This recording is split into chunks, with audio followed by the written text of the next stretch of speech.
حضرت ابو لبابہ بن عبد المنظر رضی اللہ تعالی عنہ سے روایت ہے کہ رسول اللہ صلی اللہ علیہ وآلہ وسلم نے فرمایا،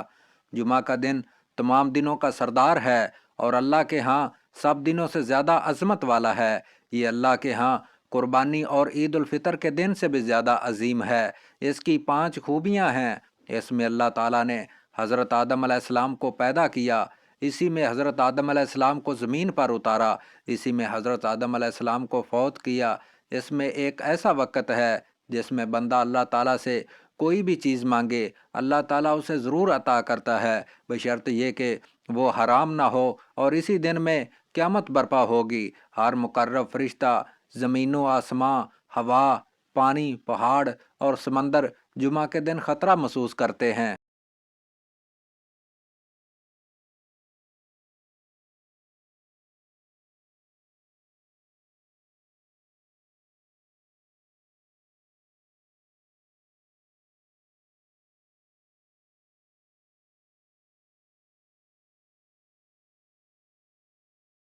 حضرت ابو ہریرہ رضی اللہ تعالی عنہ سے روایت ہے کہ رسول اللہ صلی اللہ علیہ وآلہ وسلم فرمایا کرتے تھے کہ 5 نمازیں اور ایک جمعہ سے لے کر دوسرا جمعہ پڑھنا اور ایک رمضان کے روزوں کے بعد دوسرے رمضان کے روزے رکھنا ان کے درمیان واقع ہونے والے گناہوں کے لیے کفارہ بن جاتا ہے، جب تک گناہ کبیرہ کا ارتکاب نہ کیا جائے۔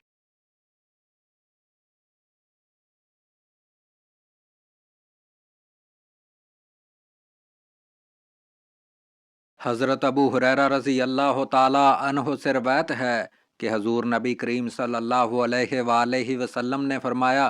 جس شخص نے وضو کیا اور اچھی طرح وضو کیا، پھر جمعہ پڑھنے آیا اور خاموشی سے خطبہ سنا، اس کے اس جمعہ سے لے کر گزشتہ جمعہ تک اور 3 دن زائد کے گناہ معاف کر دیے جاتے ہیں۔ اور فرمایا، جس شخص نے کنکریاں چھوئیں، یعنی توجہ سے خطبہ نہ سنا بلکہ کنکریوں سے کھیلتا رہا، اس نے فضول کام کیا۔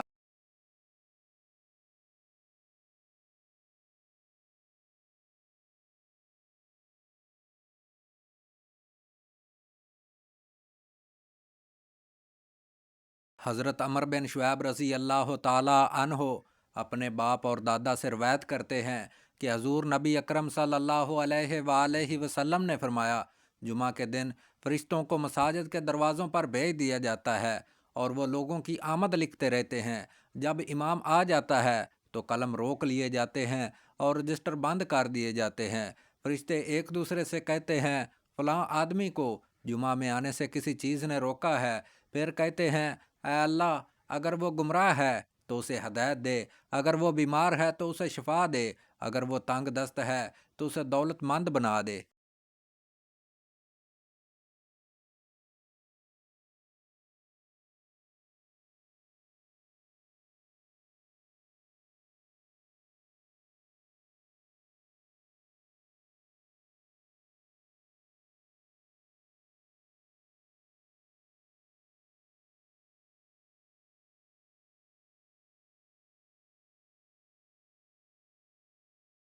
اے ایمان والو، جب جمعہ کے دن جمعہ کی نماز کے لیے اذان دی جائے تو فوراً اللہ کے ذکر یعنی خطبہ اور نماز کی طرف تیزی سے چل پڑو اور خرید و فروخت یعنی کاروبار چھوڑ دو، یہ تمہارے حق میں بہتر ہے اگر تم علم رکھتے ہو۔ پھر جب نماز ادا کر چکو تو زمین پر پھیل جاؤ اور اللہ کا فضل یعنی رزق تلاش کرو اور اللہ کو کثرت سے یاد کیا کرو تاکہ تم فلاح پاؤ۔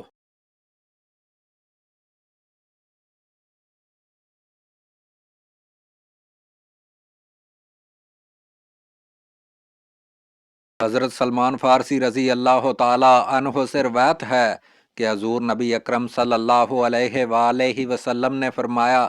جو آدمی جمعہ کے روز غسل کرے اور حسب استطاعت طہارت کرے، تیل لگائے اور خوشبو لگائے، پھر اپنے گھر سے نماز جمعہ کے لیے نکلے اور صفوں کے درمیان پرسکون بیٹھے ہوئے 2 آدمیوں کے درمیان نہ گھسے، پھر نماز پڑھے جو اس کے لیے لکھ دی گئی ہے، پھر جب امام خطبہ دے تو خاموش رہے، اس کے اس جمعہ سے دوسرے جمعہ تک کے گناہ بخش دیے جاتے ہیں۔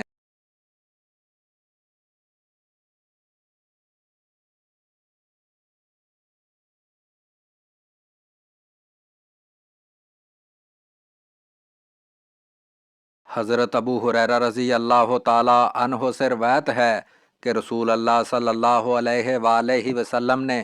جمعہ کے روز کا ذکر کرتے ہوئے فرمایا، اس میں ایک گھڑی ہے، جو بندہ یا مسلمان اسے پائے اور وہ کھڑا ہو کر نماز پڑھ رہا ہو تو اللہ تعالیٰ سے جو چیز مانگے گا وہی چیز عطا کر دی جائے گی، اور ہاتھ کے اشارے سے بتایا کہ وہ بہت قلیل وقت ہے۔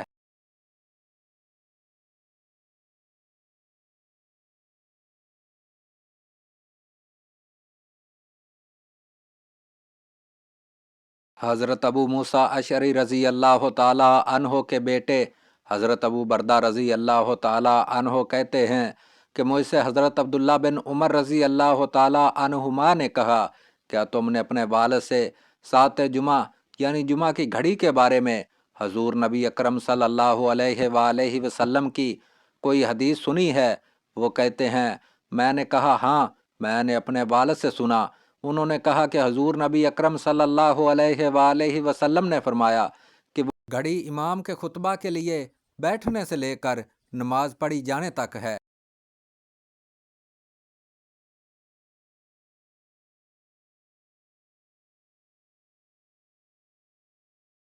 حضرت عبداللہ بن عمر بن عاص رضی اللہ تعالی عنہ سے روایت ہے کہ رسول اللہ صلی اللہ علیہ وآلہ وسلم نے فرمایا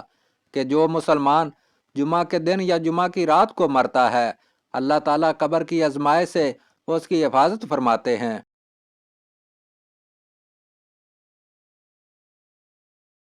حضرت انس رضی اللہ تعالی عنہ سے روایت ہے کہ رسول اللہ صلی اللہ علیہ وآلہ وسلم نے فرمایا، جمعہ کے دن جس کی موت ہو گئی وہ عذاب قبر سے محفوظ رہے گا۔